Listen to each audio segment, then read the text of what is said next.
Last 4 দিন ধরে একটু মেন্টালি সিক ছিল বা বডিলি হয়তো সিক ছিল। মিডিয়ার হয়তো তেমন কোনো লস হবে না, কারণ মিডিয়া থেকে তো নিজেকে গুটিয়ে নিয়েছিল। ও চ্যানেল আইতে রেডিও ভূমিতে চাকরি করছিল দীর্ঘদিন ধরে। তো আমরা আমাদের সহকর্মীকে হারিয়েছি, আমাদের বন্ধুকে হারিয়েছি, 3টা ছোট ছোট বাচ্চা তার বাবাকে হারিয়েছে। I am sorry.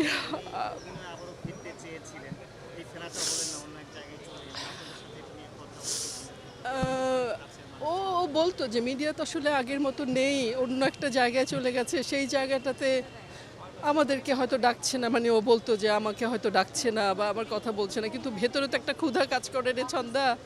যেহেতু সারা জীবন এই কাজটাই করেছি, এখন করতে পারছি না বা করা হচ্ছে না, ভিতরে ওই ক্ষুধাটা তো সবসময়ই আছে। তো সেই ক্ষোভটা হয়তো মনের ভিতরে তার রয়েই গেল, চলেই গেল সুমন ভাই। আই এম সরি, আমি আর কিছু বলতে পারছি না আসলে। উনি মানুষ হিসেবে একজন সেরা মানুষ ছিল। আমরা কি বলি, একটা মানুষের কি কি মানবিক গুণাবলী থাকা দরকার, ওনার ভিতর তার শতভাগ ছিল। এবং আমার সাথে ব্যক্তিগতভাবে কি সম্পর্ক ছিল আপনি ভালো করে জানেন। এই চ্যানেল আইতে এসেছি, ওনার সাথে কথা বলি নাই, 3 মিনিট দাঁড়াই নাই, সেটা তো হয় নাই।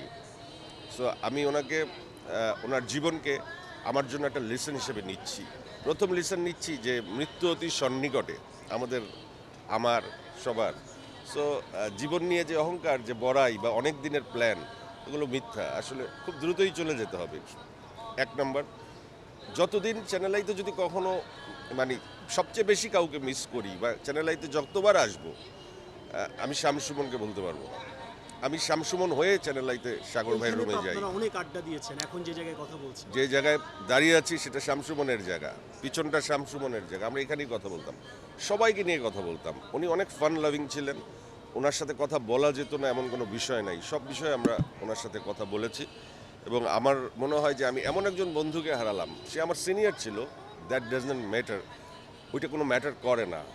আমার মনে হয় যে উনি আমার হৃদয়ে থাকবেন, তবে ওনার জীবন থেকে আমরা অনেক কিছু শিখবো। আমি ব্যক্তিগতভাবে অনেক কিছু শিখবো, আমি সেই শিক্ষাটাকে কাজে লাগাবো। নগদ নিয়ে এলো হার না মানা হার অফার। সর্বনিম্ন 10,000 টাকা রেমিটেন্স নগদে পাঠালে থাকছে স্বর্ণের হার জেতার সুযোগ। একজন অভিনেতাই শুধু না, সে আসলে আমাদের টেলিভিশন ইন্ডাস্ট্রির সবার কাছে খুব প্রিয় মানুষ ছিল। সবাই তাকে খুব পছন্দ করত। মানে ক্যামেরার সামনে, ক্যামেরার পিছনে প্রত্যেকটা মানুষ তাকে খুব পছন্দ করত, স্নেহ করত, ভালোবাসত, সম্মান করত। এরকম চিন্তা করেন যে হুট করে আমরা সন্ধ্যার সময় শুনলাম এবং আজকে সকালবেলায় যত বড় জানাজা হলো, এটা কিন্তু সাংঘাতিক ব্যাপার। তো ভালো মানুষ, প্রিয় মানুষ না হলে এরকমটা হয় না। আর ব্যক্তিগতভাবে আমার সাথে তো সুমনের সম্পর্কটা অনেক গভীর, অনেক দিনের। সেই শুরু থেকে আমাদের টিভি ইন্ডাস্ট্রি, প্যাকেজ ইন্ডাস্ট্রি থেকে শুরু থেকে কিন্তু আমাদের সাথে তার সম্পর্ক। আড়ালে থাকার কিছু না, ও সেক্টরটা চেঞ্জ করেছিল। অভিনয় থেকে ও রেডিওতে জয়েন করেছিল। আর আমরা যেহেতু এখনও অভিনয়তে আছি, ওই কারণে দেখা সাক্ষাৎটা কম হতো। কিন্তু ও তো আর্টিস্ট সিকিউরিটিতে ছিল, ইলেকশনে বলেন, আমাদের কোনো গেট টুগেদারে বা চ্যানেল আইতে আসলে সবসময় দেখা হতো। বাট মানে রেগুলার শুটিংয়ে যেই দেখা হওয়াটা, সেটার থেকে কমে গিয়েছিল দেখাটা। সুমন ভাই যে দীর্ঘদিন অসুস্থ ছিল, এই সংবাদটা কি জানতেন? হ্যাঁ, কিছুটা জানতাম যে অসুস্থ ছিল, কিন্তু আসলে নিজের যত্ন আসলে নিজেরই নিতে হয়, অন্য কেউ তো আসলে নিতে পারে না, তাই না?